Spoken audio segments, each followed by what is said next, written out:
Hello viewers and welcome back to my channel Easy Immigration for You।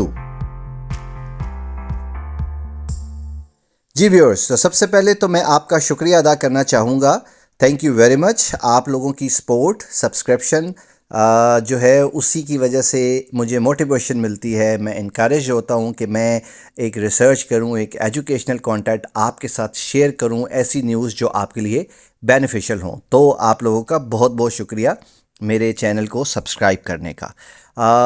जैसे कि आपने देखा कि मैं कोशिश यही करता हूं कि आप लोगों के साथ ऐसी इन्फॉर्मेशन शेयर करूं जो आप लोगों के लिए बेनिफिशियल हो और आप उसमें अप्लाई भी कर सकें, और जो भी आपका स्किल सेट है वो उसके पॉइंट ऑफ व्यू से मेरी कोशिश होती है कि हर कैटेगरी जो है, जॉब कैटेगरी, उसको हम कवर भी करें। और जो ऐसी अपॉर्चुनिटीज़ हैं जिसमें ज़्यादातर लोगों का रुझान नहीं है जाने का, वहाँ की अपॉर्चुनिटीज़ को मैं ज़रूर आप लोगों के साथ शेयर करूँ, हाईलाइट करूँ। तो इसी तरह की एक जो अपॉर्चुनिटी है और एक बड़ा खूबसूरत मुल्क है जिसका नाम है न्यूजीलैंड, उसमें जॉब्स हैं और वीज़ा स्पॉन्सरशिप जॉब्स हैं। और वो जॉब्स जो क्रिएट हुई हैं वो वहाँ पे जो स्किल शॉर्टेज और लेबर शॉर्टेज है उसकी वजह से हुई हैं। तो अगर आप लोग भी इंटरेस्टेड हैं न्यूजीलैंड जाने के लिए, वहाँ पे काम करने के लिए, तो ये एक ज़बरदस्त किस्म की अपॉर्चुनिटी है। मैं आपके साथ डिस्कस करूँगा कि वो कौन कौन सी कंपनीज़ हैं जो कि हायर कर रही हैं, और वो हायर करने के बाद जो उस वक़्त आपको जो इनिशियल स्टेज पे अगर आपकी बड़ी बेसिक लेवल की कोई जॉब है तो आप 25 से 30 जो है वो डॉलर्स पर आवर कमा सकते हैं, और ईयरली आप तकरीबन कोई 50 टू 60,000 डॉलर्स ईयरली कमा सकते हैं। तो चलते हैं अपनी वीडियो की तरफ, लेकिन उससे पहले जैसे आप लोगों से रिक्वेस्ट करता हूँ, मेरे चैनल को काइंडली लाइक करें, सब्सक्राइब करें, सो दैट मैं मेरा चैनल ग्रो करे और मैं आप लोगों के साथ बेहतर से बेहतर इन्फॉर्मेशन शेयर करूँ। जी व्यूअर्स, तो जैसे आपको पता है हम बात कर रहे हैं न्यूजीलैंड की। तो न्यूजीलैंड में जो रिसेंटली चेंजेस आई हैं उनके जो प्रोग्राम्स में, उसमें उन्होंने जो इमिग्रेशन है उसको फ्रीज़ कर दिया है। मींस लोग इमिग्रेशन की बेसिस पे वहाँ पे न्यूजीलैंड में नहीं जा सकते। अब ये जो एक फ्रीज़ वाला जो वो है, एक जो प्रोसेस है, और उसकी वजह से एक अच्छा खासा जो है वो गैप क्रिएट हो गया है जिसको लेबर शॉर्टेज में, और जिसकी वजह से जो एम्प्लॉयर्स हैं उनको वो लेबर नहीं मिल रही है उन चीज़ों को जो अपने काम को परफॉर्म करने के लिए। तो एक अच्छा खासा जो है वो गैप क्रिएट हो गया है। तो इसी गैप को फिल करने के लिए प्राइवेट और पब्लिक कंपनीज जो हैं वो ऑफ़र कर रही हैं वीज़ा स्पॉन्सरशिप जॉब्स। अच्छा, वीज़ा स्पॉन्सरशिप जॉब्स को थोड़ा सा समझ लेते हैं। एक तो होता है सिंपल वीज़ा, एक होता है वर्क परमिट, और एक होता है वीज़ा स्पॉन्सरशिप जॉब। तो वीज़ा स्पॉन्सरशिप जॉब का मकसद ये है कि जब आपको जॉब मिलती है तो सारा का सारा जो आपकी जितनी भी डॉक्यूमेंटेशन से रिलेटेड चीज़ें हैं, और आपका जो टिकटिंग है, आपकी अकोमोडेशन है, वो सारी की सारी जो है वो आपका स्पॉन्सर फिल करता है। मींस जो आपका एम्प्लॉयर है उसके एंड पे ये सारी रिस्पॉन्सिबिलिटी चलती है, आपसे हट जाती है, और ये उसके एंड पे रिस्पॉन्सिबिलिटी चली जाती है। तो ये जो वीज़ा स्पॉन्सरशिप जॉब्स होती हैं ये मतलब एक हाईएस्ट कैटेगरी है। अगर हम 1 to 10 के स्केल पे देखें तो वीज़ा स्पॉन्सरशिप जॉब्स जो हैं वो नॉर्मल जॉब्स या वर्क परमिट से हायर जो है वो कैटेगरी पे फॉल करती हैं।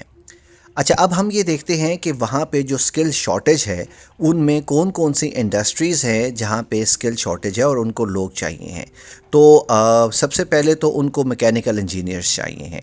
किसी किस्म के भी मैकेनिकल, इलेक्ट्रिकल, जितने भी इंजीनियर्स हैं वो उनको चाहिए हैं। उनको कंस्ट्रक्शन से रिलेटेड जो फील्ड के लोग हैं वो चाहिए हैं। फिर उनको आईटी से रिलेटेड जो है वो लोग चाहिए हैं। साथ ही साथ में उनको कस्टमर सर्विसेज से रिलेटेड जो है लोग चाहिए हैं। हेल्थ केयर में बहुत सारी जो है वो जॉब अपॉर्चुनिटीज़ हैं। टूरिज़्म में, ऑयल, गैस, रेस्टोरेंट्स, और स्पेसिफिकली एग्रीकल्चर में जो है वो काफ़ी सारी अपॉर्चुनिटीज़ हैं। अच्छा, मैं इसके साथ साथ आपको ये बताता चलूँ कि जो उनका ये प्रोग्राम है जिसके थ्रू वीज़ा स्पॉन्सर जो हो रहा है और जॉब्स मिल रही हैं, उसको कहते हैं कि AEWW। ये है जी एक्रेडिटेड वर्क वीज़ा पॉलिसी है जो न्यूजीलैंड की, जो कि अलाउ कर रही है कि जो भी वहाँ की कंपनीज़ हैं वो फॉरेन नेशनल्स को वर्क परमिट दे सकती हैं और उनको न्यूजीलैंड बुला सकती हैं। इसमें एक और जो प्लस पॉइंट है वो ये है कि आपको कोई हाई फाई एजुकेशन की या हाई फाई इंग्लिश की ज़रूरत नहीं है या बहुत बड़े बैंक बैलेंस की ज़रूरत नहीं है। अगर आप जो है वो आपका स्किल सेट उनकी रिक्वायरमेंट को फुलफ़िल करता है तो दैट सफाइज द पर्पस और आपको जो है वो जॉब मिल जाती है। एक्चुअली जो वीज़ा स्पॉन्सरशिप जॉब्स होती हैं वो विन विन सिचुएशन की बेस पे होती हैं।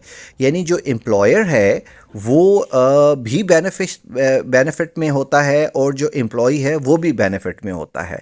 जो एम्प्लॉयर है वो फ़ॉरेन जो वर्कर्स हैं उनको हायर करता है उन पोजीशंस को फिल करने के लिए जो उसको लोकली नहीं मिल रही होती और उसको कंपैरेटिवली ज़्यादा इकोनॉमिकल पड़ रही होती हैं कि वो नॉन यूरोपियन कंट्रीज से या फॉरेन कंट्रीज से लोगों को जो है या हायर करें और बुलाएं।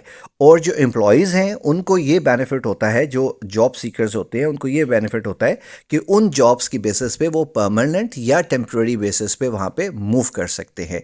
जैसे जैसे आपका टाइम पीरियड गुजरता जाता है आप जो है वो मैच्योर होते जाते हैं, एक्सपीरियंस बनता जाता है।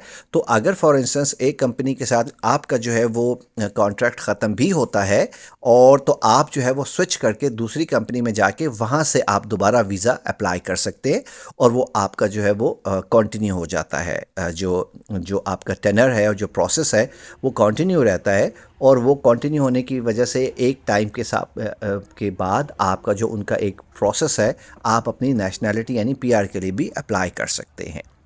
तो ये जो इसमें लोग हैं जो चाहिए हैं स्पेसिफिकली उसमें लोगों की जो है वो कोई जेंडर, एज, नेशनैलिटी मैटर नहीं करती है।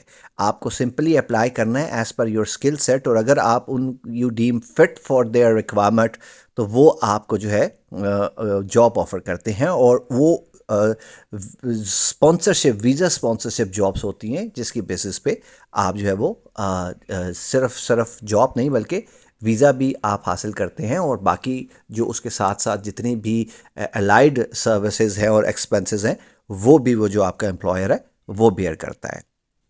तो जैसे कि मैंने आपको बताया था कि इसमें construction, engineering, health care, agriculture, restaurant, tourism, oil and gas ये सारी जो है वो इंडस्ट्रीज़ हैं, सेक्टर्स हैं जहाँ पे स्किल शॉर्टेज है और उनको चाहिए हैं।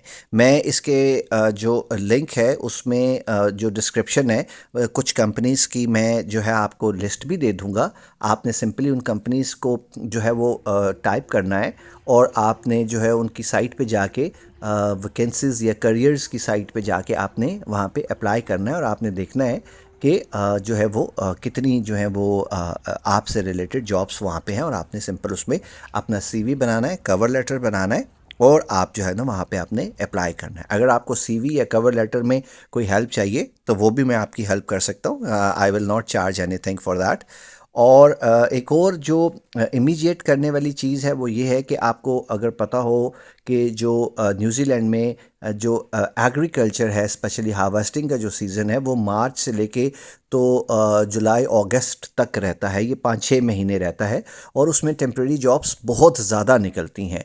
तो अगर आपकी जो एक्सपर्टीज़ है अगर उस साइट पे हैं एग्री वाली साइट पे, ये वैसे भी बड़ी बेसिक नेचर की जॉब्स होती हैं, उसके लिए कोई एक्सपीरियंस नहीं चाहिए होता है।